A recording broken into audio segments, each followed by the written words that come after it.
Hello everyone and welcome to another episode of Mythlok with your host Nitin Nair. In our last episode we looked at Cherokee mythology, which is a very important part of the Native American mythology of the United States of America, and this was the sun goddess Unelanuhi. In this episode we're moving further down south to Peru, where we will be looking at Aztec mythology and a similar god who is associated with the wind and the rain and other elements of the sky. This is none other than Kon. Kon was the god of wind and rain in pre-Incan mythology. He was a child of the sun god Inti and the mother moon goddess Mamakila. He is believed to have been a deity of the Paracas civilization who was later adapted by the Incas. Although he is described as a creature that looked like a human, he had no bones or joints. In some legends, he was said to have been carried in with a mask of a bird on his face. He was also known for having large eyes, which led him to being called Dios Oculado or Eye God. According to various scholars who have agreed that Kon was said to be the son of the sun god Inti and Mamakila. Kon was said to have created valleys and mountains at his will, and he was responsible for providing people with bountiful food supplies. Whenever he appeared, he would bring rain, which would help the people and their agriculture flourish. He only requested that they continue honoring him. The people would often dance and tell Kon's story in order to appease him. When the humans forgot about their debts to him, he punished them by taking away the rain and turning the land into coastal deserts. A god from the south tried to challenge Kon. He was known as Pachacamac, and he was the son of Inti as well. They fought and he defeated Kon, who then disappeared. He then turned the people into creatures such as foxes, birds and monkeys, and he created new people by letting them live in the Andes. It is believed that the pair of Kon and Pachacamac represent the conflict between day and night.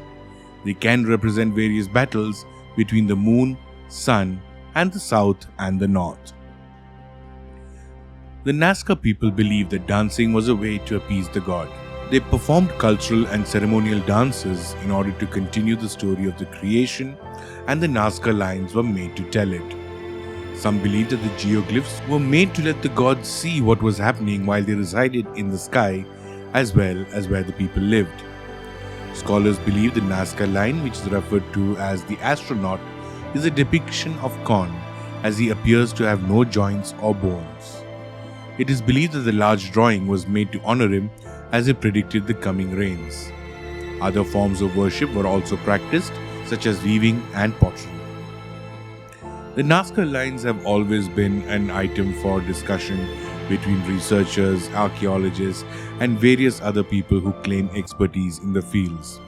While many claim that this was nothing more than ceremonial lines drawn on the ground, most of them feel that because the actual image is clearly visible only from the sky, this was done as a message directly to the gods. In fact, the Nazca lines are one of the founding theories on which the ancient astronaut theory has been built. Even today, we do not have clarity or a consensus on what the Nazca lines are, but we can conclude that Kon was the god that was associated with rain and was very important to the Aztecs and the pre-Incan civilizations of the region. Without rain, agriculture is almost impossible, and since he did not request human sacrifice, it was quite easy to keep the gods appeased with song and dance. The song and dance is said to be the precursor for actual worship rituals, which were followed later in the civilizations to come.